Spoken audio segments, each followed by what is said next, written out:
Jelas, Kak. Oke, baik. Ya, saudara, hari ini kita sama-sama akan mendapat equipping live dari USA langsung. Ya, puji Tuhan, saudara, saya sedang ada di uh, Washington DC. Ya, puji Tuhan, oleh anugerah Tuhan, ya, Bapak Masud yang adalah gembala jemaat Iran yang ada di KTC, ya, beliau sudah saudara mendapat asylum, dia mendapatkan tempat di mana dia saudara menjadi warga di Amerika Serikat.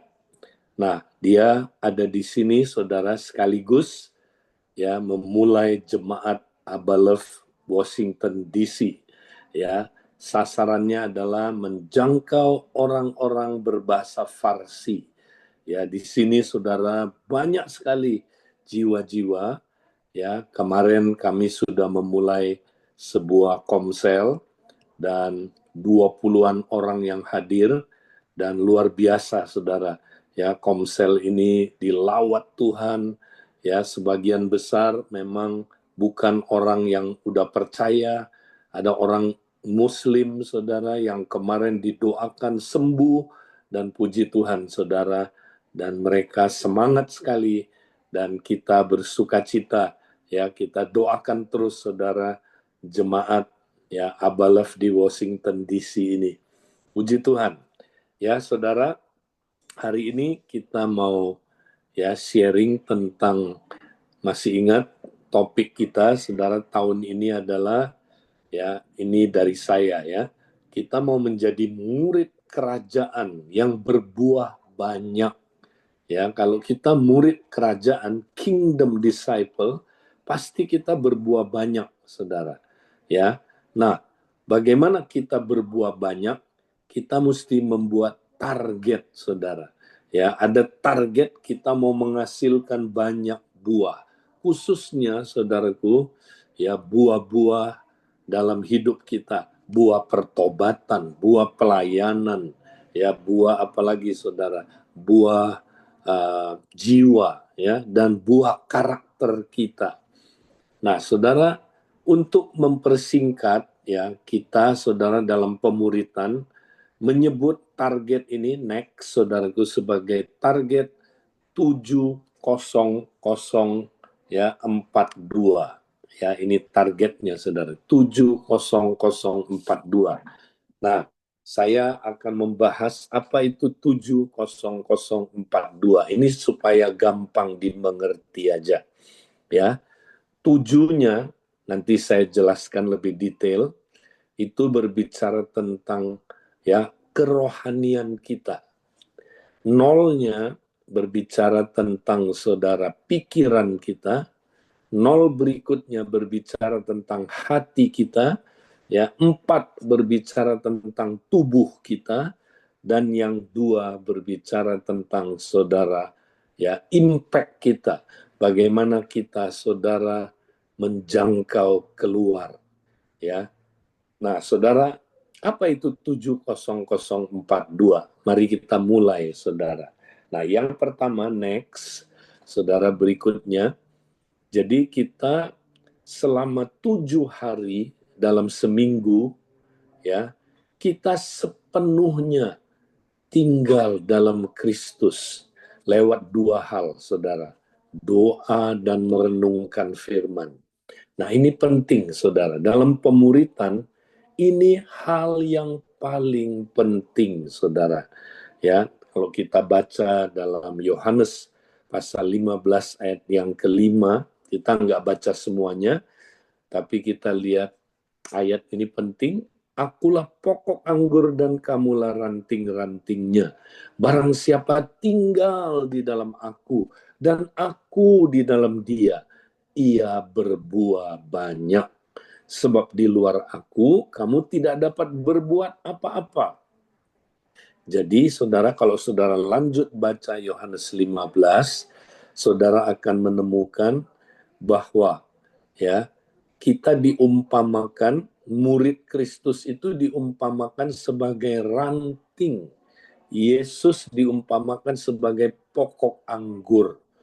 Nah, kalau ranting tinggal dalam pokok anggur, ya, kemudian saudaraku, firman-Nya tinggal di dalam saudaraku ranting itu, maka apa yang terjadi, saudara? Ranting itu pasti akan berbuah banyak, pasti. Nah, jadi saudara, dikatakan di situ dengan demikian, ya, engkau adalah benar-benar muridku jikalau kamu berbuah banyak. Jadi murid itu berbuah banyak, saudara. Ya, kalau dia murid, dia pasti berbuah banyak. Kalau dia tidak berbuah, berarti dia murid palsu, carang yang palsu. Ya, kalau di dalam saudara ilmu biologi itu namanya epipit, ya, atau benalu epipit. Ya, anggrek itu, ya, saudara, nempel pada pokoknya, ya, tapi cuma nempel, tidak menyatu. Ya, maka pohon yang nempel pada pokoknya tidak menyatu itu namanya epifit. Ya, itu carang yang palsu, saudara. Dia nggak akan berbuah seperti pada pokok itu. Ya, demikian juga kalau kita murid palsu, saudara, kita nggak akan berbuah. Tapi kalau kita murid sejati, kita pasti berbuah. Nah, murid sejati harus mengerjakan bagiannya supaya dia berbuah. Bagaimana? Dua langkah. Pertama, dia tinggal dalam Kristus. Kedua, Kristus tinggal di dalam dia. Nah, bagaimana kita tinggal di dalam Kristus, saudara? Ya, itulah lewat, ya, doa. Ya, kita connect terus dengan Kristus lewat doa, saudara. Kemudian firman-Nya tinggal di dalam kita. Kita terus merenungkan firman, saudara. Nah, dua hal ini penting sekali dalam pemuritan, ya, yaitu praktek doa dan merenungkan firman. Ya, inilah dua tindakan yang harus terjadi supaya kita berbuah. Nah, ini penting, saudara. Dalam pemuritan ini dulu yang kita bahas.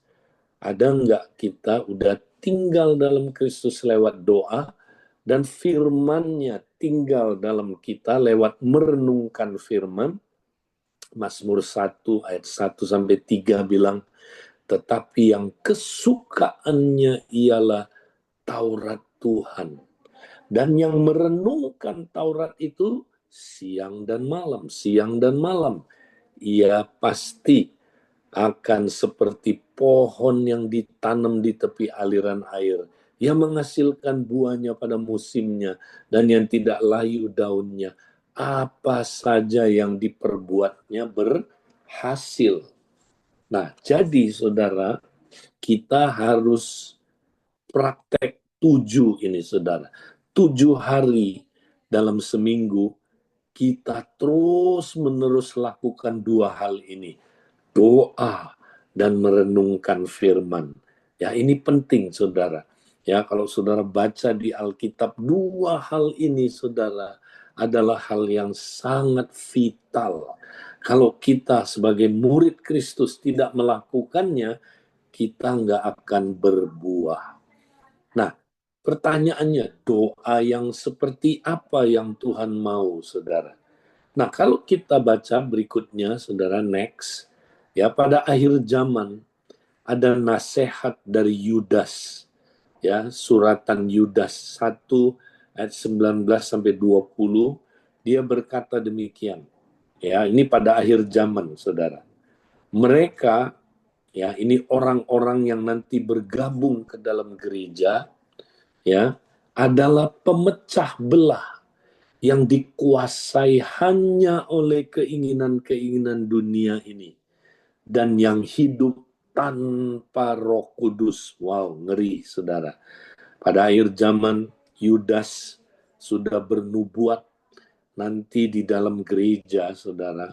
Ya, ada orang-orang yang, saudara, menjadi pencemooh, pengejek-pengejek. Mereka ini pemecah belah. Mereka ada di dalam gereja, saudara, tapi mereka pemecah belah yang dikuasai hanya oleh keinginan-keinginan dunia ini. Berarti mereka murid palsu, saudara.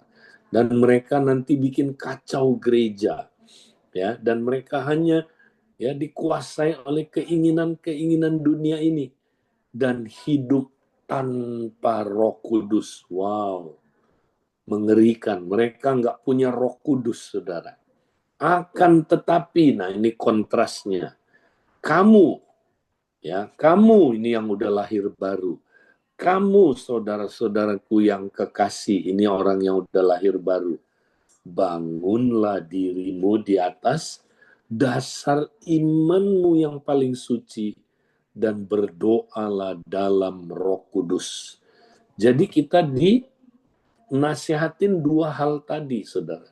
Kita mesti membangun diri kita di atas dasar iman yang paling suci. Nah, iman datang dari mana, saudara? Dari pendengaran. Pendengaran akan apa? Firman Tuhan. Ya, makanya kalau kita nggak pernah baca firman, merenungkan firman, kita yang nggak punya apa, saudaraku, iman. Ya, iman yang paling suci ini iman yang diteruskan dari ya para rasul, saudara, ya, yang menjadi dasar kekristenan, ya. Jadi kita mesti, saudaraku, renungkan firman terus-terusan, ya, tiap hari, saudaraku, baru kita punya iman yang paling suci ini. Dan, nah kata dan di sini, saudara, itu adalah kai, ya. Nah, kai dalam bahasa Yunani adalah kata sambung yang menghubungkan dua hal yang adalah satu kesatuan yang nggak bisa terpisahkan. Ya, jadi kita bukan hanya membangun hidup kita di atas dasar iman yang paling suci, dan, nah ini nggak bisa dipisahkan, berdoalah dalam Roh Kudus. Jadi kita mesti berdoa dalam roh. Apa itu berdoa dalam roh? Ya, saya pasti ya saudara nanti kalau ada waktu kita bahas ini. Jelas kita percaya Abba Love, saudara. Berdoa dalam roh ini adalah berdoa dalam bahasa roh. Makanya kita disuruh berdoa terus dalam bahasa roh, saudara. Ya, karena kalau kita nggak berdoa dalam bahasa roh, saudara, ya, roh kita tidak berdoa, saudara, ya, dan kita nggak akan pernah bisa melewati hari-hari di akhir zaman yang sangat mengerikan ini, saudara. Ya, nanti di akhir zaman banyak orang kedagingan hidupnya, hidup dalam keinginan-keinginan duniawi ini, ya, dan kita jadi pemecah belah gereja, dikuasai oleh keinginan-keinginan dunia, hidup tanpa Roh Kudus. Ini ngeri, saudaraku. Makanya kita nggak mau jadi orang yang seperti itu. Itu murid palsu. Kalau murid sejati, dia praktekkan dua hal ini, saudara. Dia hidup merenungkan firman, dan yang kedua, dia berdoa dalam roh. Ya, salah satunya berdoa dalam roh artinya berbahasa roh. Ya, terus-terusan berbahasa roh. Saudara berapa sering berbahasa roh satu hari itu, saudara? Oh, ini penting. Ya, nanti orang yang bisa melewati akhir zaman ini, orang-orang yang terus-menerus berdoa dalam Roh Kudus, saudara. Ya, kita percaya ini. Mari, saudaraku, kita praktekkan 7 ini. Kalau kita praktekkan 7 ini, maka nanti nol-nolnya akan tercapai. Kalau rohani kita tinggal dalam Kristus terus, firman-Nya tinggal dalam kita lewat doa yang intensional, maka next, saudaraku, berikutnya next, ya, kita akan mencapai nol. Nah, nol ini apa, saudara? Ini pikiran kita. Kalau kita tiap hari praktek, ya, 7 hari, ya, berdoa dalam roh, merenungkan firman, maka saudara, pikiran kita nol. Nol terhadap pikiran-pikiran yang berdosa, yang cabul, yang duniawi, yang satanik, yang salah. Ya, pikiran kita bersih. Ya, kenapa? Karena kita bisa mengalami apa? Seperti Roma 12 ayat 2 ini. Janganlah kamu menjadi serupa dengan dunia ini. Sehingga pikiran kita nggak menjadi serupa dengan dunia ini. Tetapi berubahlah oleh pembaharuan budimu. Sehingga kamu dapat membedakan manakah kehendak Allah. Apa yang baik, yang berkenan kepada Allah. Dan yang sempurna. Kalau saudara kita tiap hari praktek 7, pasti kita dapat kosong ini.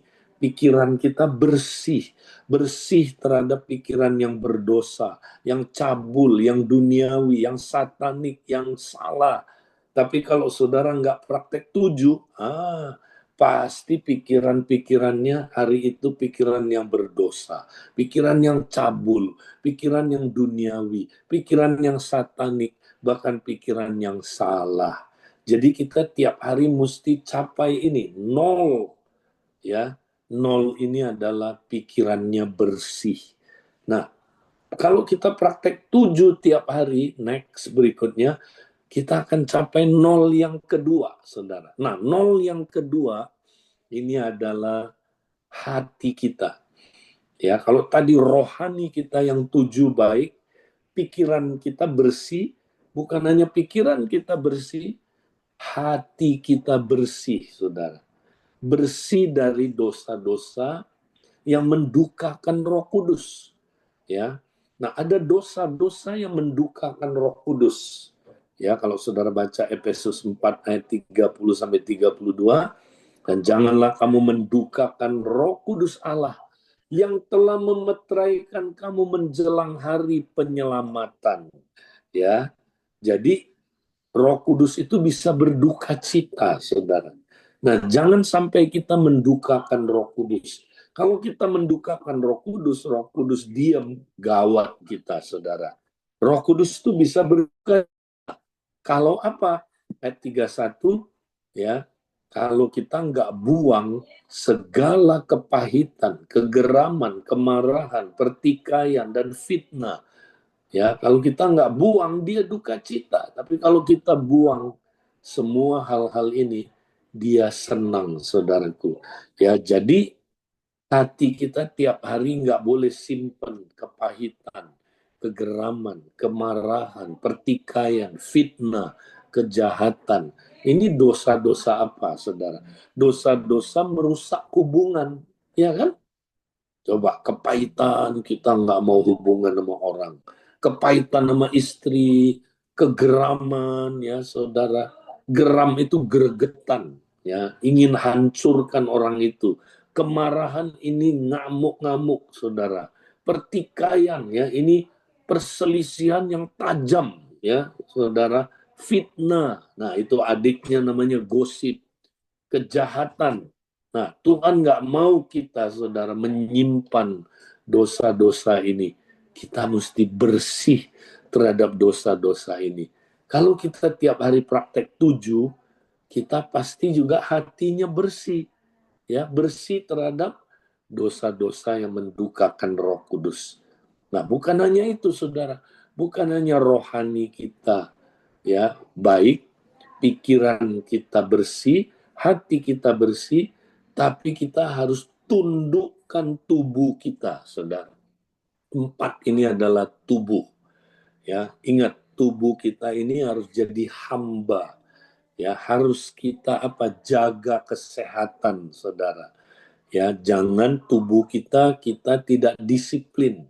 Ya, kita biarkan tubuh kita menguasai kita. Ya, kita biarkan saudaraku makan seenaknya, saudara. Ya, kita tidak disiplin tubuh kita. Alkitab bilang begini, next berikutnya, saudara, yang 4. Ya, nah kita lihat. Kita mesti next 4 hari seminggu menjaga kesehatan dengan berolahraga, saudara.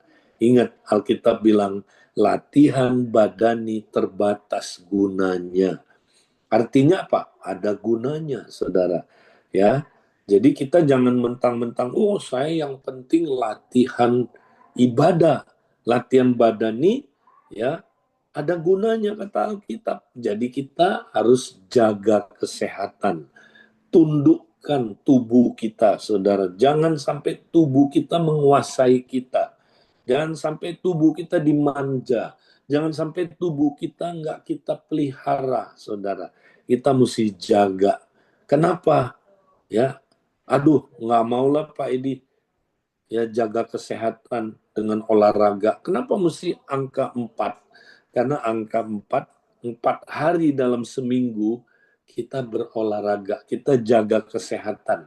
Karena menurut WHO, saudara, orang itu sehat kalau 4 hari dalam seminggu dia berolahraga, melakukan kegiatan-kegiatan yang apa, saudaraku, ya, menjaga kesehatan dengan berolahraga. Nah, ada yang bilang, buat apa? Ya saya olahraga, itu teman saya olahraga mati muda juga. Nah, memang saudara, soal orang mati muda, mati tua itu urusan Tuhan, ya. Tapi kita jaga kesehatan bukan sekedar karena mau panjang umur, ya bukan sekedar itu ya. Memang tentu kita berharap hidup panjang umur. Tapi ada satu ayat, 1 Korintus 6 ayat 20 bilang begini, sebab kamu telah dibeli dan harganya telah lunas dibayar.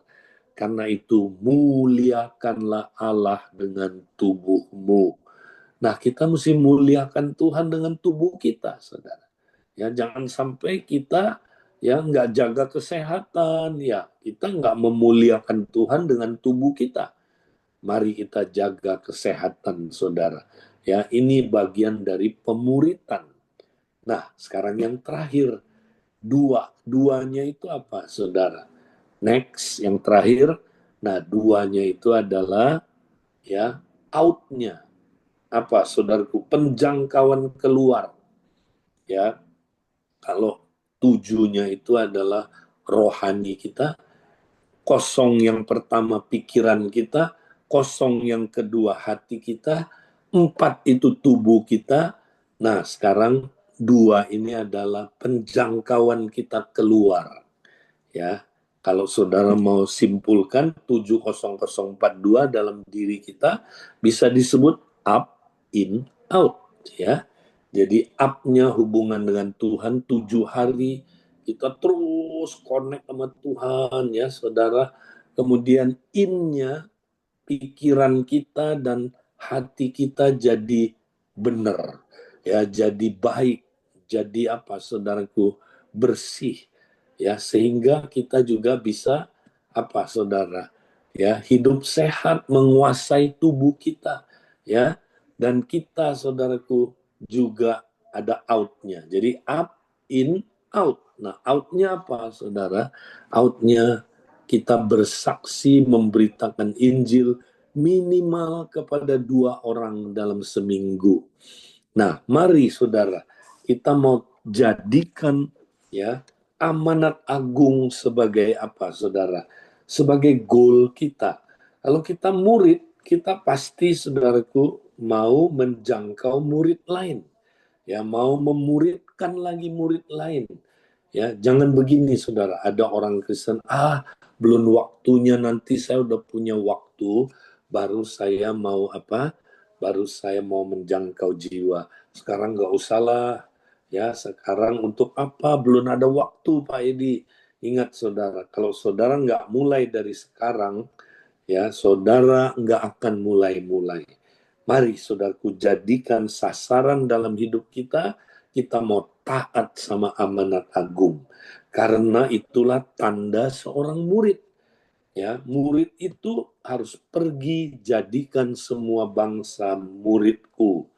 Ya, kita mau baptis mereka dalam nama Bapa dan Anak dan Roh Kudus dan ajar mereka melakukan segala sesuatu yang telah diperintahkan kepada kita, dan ketahuilah ya bahwa Allah Tuhan menyertai kita sampai kepada akhir zaman. Saudara, mari kita jadikan ya, dua ini saudara. Dalam seminggu ada dua orang yang kita doakan, kita bersaksi, kita memberitakan Injil. Kalau orang itu udah terbuka, dia orang damai, nah kita muridin dia. Ya saudara, kita mau jadikan goal dalam hidup kita, amanat agung. Jadi saudara, apa yang menjadi target murid kerajaan? Ingat, 70042. Nah, saya tiap hari jadikan ini goal dalam hidup saya, saudara. Ya, saya dan istri tiap hari membahas, kamu 70042 enggak? Kalau saya pemuritan, ini dulu yang dibahas. Kamu 7 enggak tiap hari? Oh enggak, 7, bolong-bolong terus. Ya, kita saudaraku nggak mungkin berbuah. Saudara mau berbuah mulai dari 7. Nah, saya mau memberi kesaksian yang luar biasa. Next, saudaraku, ya, kesaksian dari seorang hamba Tuhan namanya Dave Robertson.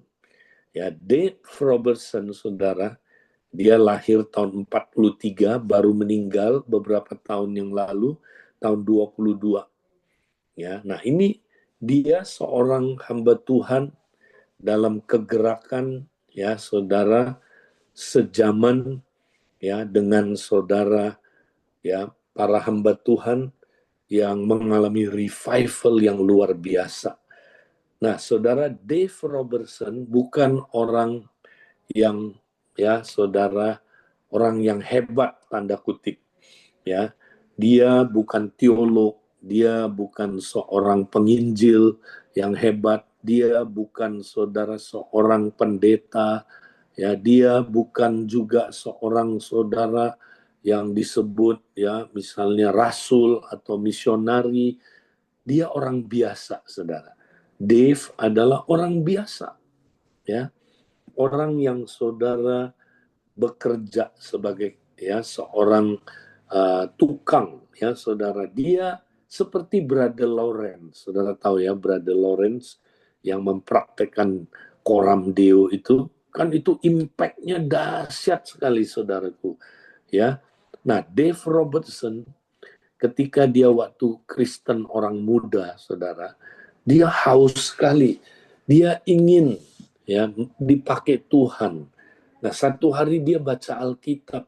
Waktu dia baca gereja mula-mula, saudara, ya dia melihat kok ya hidupnya orang-orang di gereja mula-mula itu penuh kuasa. Ya, mereka itu saudara hidupnya yang berubah, ya ada buah-buah roh, ya ada buah jiwa, ada buah ya pertobatan, ada buah pelayanan. Ya mereka saudaraku sangat luar biasa, berapi-api, ada revival dalam hidupnya. Dia bandingkan sama dia, saudara, dan orang-orang yang hidup di zaman dia, kok biasa-biasa aja ya, nggak ada apa-apanya. Nah, satu hari, saudara, dia mulai belajar tentang apa kata firman Tuhan, ya, tentang hidup kita ini. Nah, dia dapat berkat, saudara, melihat kehidupan dari Paulus. Ya, Paulus bilang gini, saudara, aku berkata-kata dalam bahasa roh lebih dari kamu semua. Ya, wow, rupanya Rasul Paulus ingin ya orang-orang biasa ya seperti dia, meniru seperti dia, berkata-kata dalam bahasa roh yang banyak, saudara, berdoa dalam roh yang banyak, ya. Sebab Paulus bilang, aku suka kalau kamu semua berbahasa roh. Nah, kalau Paulus suka dan Paulus berharap orang percaya seperti dia berbahasa roh sering-sering, lah kenapa tidak? Dia mulai, saudara, praktek. Dave Robertson ini, saudara. Ya, dia bukan mau cari kuasa, saudara. Dave Robertson ini, ya dia cuma ingin satu aja. Dia pengen masuk setiap hari ke tempat yang tersembunyi seperti yang Yesus ajarkan dalam Matius pasal yang ke-6. Kalau kamu berdoa, janganlah seperti orang munafik, tapi hendaklah kamu masuk ke tempat yang tersembunyi itu, ya, kemudian tutup pintu, dan disitulah engkau berdoa kepada Bapa. Nah, dia mulai praktek, saudara. Nah, waktu dia doa di dalam tempat yang tersembunyi itu, awalnya, saudara, mau doa apa lagi? Dia bingung. Ya, dia doa dikit, saudara. Kemudian tambah lagi lebih banyak, tambah lagi doa. Ya, dia merasa udah doa jam-jaman, saudara. Ternyata waktu dia lihat jam cuman 10 menit, saudara. Ya, terus pokok doanya udah habis. Ya, kok dia bilang Tuhan Yesus suruh doa, ya, doa yang panjang, ya kan? Doa yang maksudnya gini, doa yang lama, asik gitu, ya. Kok dia cuma doa 5 menit, 10 menit udah habis topiknya. Nah, satu kali, saudara, dia belajar lagi. Oh, ternyata, saudara, ya, kita itu sebenarnya nggak bisa berdoa, ya, kalau nggak ditolong oleh Roh Kudus. Nah, tiba-tiba dia terbuka, saudara, Roma pasal 8 itu. Ya, kita sebenarnya nggak tahu bagaimana harus berdoa, tapi Roh sendiri yang berdoa di dalam diri kita dengan keluhan-keluhan yang tidak terkatakan. Ya, dan kalau kita berdoa dalam Roh, saudara, maka sebenarnya Roh Kudus sendiri yang berdoa di dalam kita dengan keluhan-keluhan yang tidak terkatakan dalam bahasa manusia. Itu ternyata, saudaraku, adalah bahasa roh maksudnya. Nah, kita percaya itu, ya, gereja Abala percaya itu, saudaraku, bahasa roh. Nah, dia praktek, saudara. Dia mulai berbahasa roh. Terus di tempat yang tersembunyi itu, saudara. Dia mulai, ya, saudara, dia ingin terus dekat sama Tuhan. Pokoknya cuman itu, dia pengen dekat sama Tuhan. Dia mulai berbahasa roh bukan hanya, saudara, di ruang yang tersembunyi itu, tapi juga dia ketika sehari-hari lagi nyetir, lagi, ya, saudara, bekerja, lagi di mana-mana, dia bahasa roh terus. Saudara, setelah kira-kira 2 bulan, saudara, dia lakukan itu. Tiba-tiba dia mulai merasa hidupnya berubah, saudara. Ya, hidupnya kok, ya, saudara, nggak kedagingan lagi. Ya, hidup dia, saudaraku, begitu berbeda. Ya, dia dipimpin roh mulai, saudara. Dan yang ajaib satu kali, saudara, habis dia berdoa seperti itu, saudara. Ya, dia tiba-tiba dapat undangan datang ke satu gereja. Nah, di gereja ini dia disuruh sharing. Nah, padahal dia belum pernah sharing, saudara. Dia nggak bisa khotbah. Nah, hari itu, saudara, dia diundang ke gereja itu, ternyata itu gereja yang anti bahasa roh. Bukan cuma anti bahasa roh, anti mujizat-mujizat, saudara. Ya, tapi dia disuruh sharing, dia bingung mau sharing apa. Nah, tiba-tiba karena dia udah sering berdoa dalam roh, saudara, tiba-tiba waktu dia sampai ke tempat itu, saudara, dia lihat seorang ibu. Ibu ini kakinya, saudaraku, itu bengkak, nggak bisa jalan. Ibu ini datang pakai apa, saudaraku, tongkat. Ya, tiba-tiba waktu dia lihat kaki ibu ini, saudara, kayak tembus pandang. Ya, seperti apa, saudaraku, X-ray. Terus dia bisa lihat ada kata-kata artritis.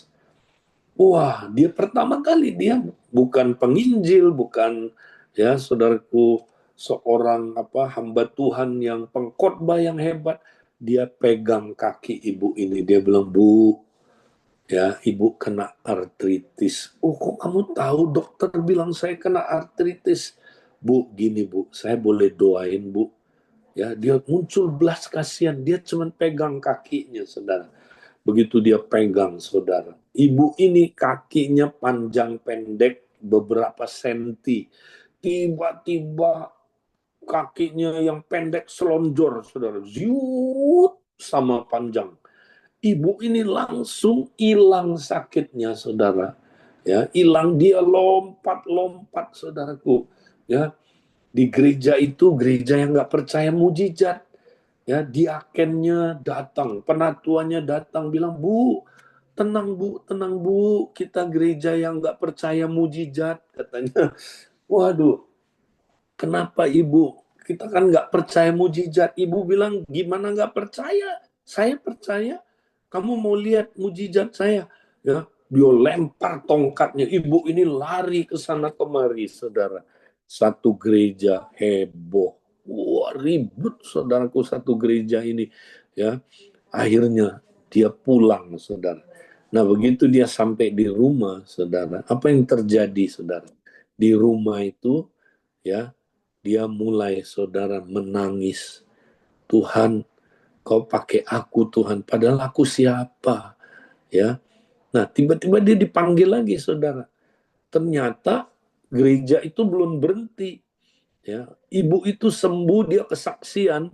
Datang seorang laki-laki, saudara. Sekarang laki-laki ini tangannya nggak bisa diangkat. Tangannya frozen soldiers. Ya, jadi saudara, akhirnya apa yang terjadi, saudaraku? Ya, dia dipanggil, saudara, untuk ketemu dengan orang ini, saudara. Nah, ketika dia dipanggil, saudara, dia doain orang ini, tangannya langsung, saudaraku, ya, tiba-tiba bisa diangkat dan dia sembuh total, saudara. Wow, ya. Dan gereja ini, saudara, begitu sembuh total, saudara tahu apa yang terjadi, saudara? Satu gereja bahasa roh semua. Gereja ini, saudara, yang tidak percaya bahasa roh, jadi akhirnya satu gereja percaya bahasa roh, percaya lawatan Tuhan dijamah, dan hamba Tuhan ini, saudara, ya, orang ini satu kali, ya, dia diundang ke India. Ya, dia belum pernah, saudaraku, KKR belum pernah. Dia cuman, saudaraku, diundang ke India. Dia kaget, ternyata di India itu, saudara, dia disuruh ngomong doain orang sakit di depan puluhan ribu orang di lapangan. Dia bingung, dia belum pernah, saudaraku, KKR. Nah, hamba Tuhan ini, dia cuma doa sederhana aja. Tuhan, sembuhkan mereka, Tuhan. Tiba-tiba ada kata-kata, saudara, di pikiran dia. Ya, Tuhan bilang gini, tanya siapa yang sakit gigi, angkat tangan. Oh, situ kan banyak orang sakit gigi, saudara. Angkat tangan, tahu nggak berapa orang yang angkat tangan? 5.000 orang, saudara, yang angkat tangan. Ya, Tuhan bilang gini, kamu doa sederhana, aku akan tambal giginya hari ini. Ya, tahu nggak, saudara, dia doain, saudara, 5.000 orang itu kegirangan lompat-lompat. Kenapa, saudaraku? Sakit giginya hilang langsung. Karena, saudaraku, ketika mereka, saudaraku, didoakan, semuanya ditambal giginya, saudara. Ya, ada yang dapat penambalan dari perak, ada yang dapat penambalan dari emas. Bukan hanya itu, saudara. Dia kaget tiba-tiba, saudaraku, orang yang lumpuh berjalan, saudaraku. Ya, orang yang kanker pada rontok kankernya, saudaraku. Orang buta melihat, dia kaget. Dan saya ingat hamba Tuhan ini, saudara, pernah datang ke Indonesia. Ya, nggak tahu Darwin ingat nggak, saudara. Saya salah satu penterjemahnya. Itu di Speed tahun 90-an. Ya, nah, hamba Tuhan ini, saudara, waktu datang ke kita, itu saya lihat sendiri, saudara. Itu hadirat Tuhan kuat sekali. Karena hamba Tuhan ini, saudara, dia simple hidupnya. Dia cuma merenungkan firman tiap hari, dan dia doa jam-jaman, saudara. Ya, doanya bahasa roh. Ya, nah, saya ingat itu terjadi penambalan gigi juga di Abalov, saudara. Nah, teman saya ada satu, ya, dia cerita, ya, Pak Edi, waktu saya didoakan, tiba-tiba, saudara, dia tunjuk orang ini, dia bilang, kamu, ya, akan dapat gigi baru kamu. Cek ke dokter gigi kamu. Dia langsung merasa, waktu dia ngomong begitu, saudara, ada kayak apa ya, panas-panas di gerahamnya. Dan benar, saudara, dia besoknya dia kasih saya lihat, saudara. Dia ke dokter gigi, saudara. Itu bayangin saudara, gigi bungsu yang udah dicabut saudara, itu tiba-tiba bisa tumbuh lagi. Tumbuh, dia kasih lihat saya. Dia bilang, Pak Edi, dokter gigi saya kaget setengah mati. Ini mujizat katanya, mana ada gigi udah dicabut bisa tumbuh lagi. Nah, saya ingat waktu itu saudara, mujizat yang luar biasa. Nah, padahal dia nggak pernah cari mujizat saudara. Ya, dia hidupnya ya sederhana aja. Nah, hamba Tuhan ini saudara, sampai akhir hidupnya dia luar biasa. Dia finishing well. Dia adalah saudara ya pemimpin dari ya Family Prayer Center di Tulsa, Oklahoma. Ya, sampai dia meninggal dia setia, dia hidupnya saudaraku, keluarganya bagus. Ya, saudara, walaupun ada kesulitan masalah ya saudaraku, tapi dia setia ya, dan dia finishing well. Nah, nanti saudara bisa saksikan next ya, saudara bisa nonton di YouTube ya, The Man Who Discovered the Secret of God's Power, The True Story of Dave Robertson. Nah, nanti saudara bisa saksikan itu. Nah, kenapa saya cerita ini ya, untuk menginspirasi saudara supaya saudara semangat. Ayo kita mau saudaraku praktek 70042 ya, kita tetap semangat. Puji Tuhan, itu yang saya mau sampaikan, dan saya berharap saudara boleh praktekkan ini dalam pemuritan. Tuhan memberkati saudara. Ya, saya mohon diri dulu, harus ada di mesbah doa yang lain. Tuhan memberkati saudara. Amin. Terima kasih ke Pak Edi untuk equipping yang telah kita terima pada pagi ini. Nah, saudara-saudara, mari kita praktek 70042. Ya, ini kayak nomor telepon aja nih ya, kita hafalin ya 70042. 7 hari dalam seminggu tinggal dalam Kristus dengan doa dan merenungkan firman. Oh, pertama eh, pikiran yang kosong terhadap dosa, pikiran yang bersih. Oh, kedua, hati yang bersih dari dosa yang mendukan Roh Kudus. Ya. Kita buang kepahitan, kegeraman, pertikaian, karena semua itu adalah merusak hubungan. Lalu 4 hari dalam seminggu, jangan lupa kita juga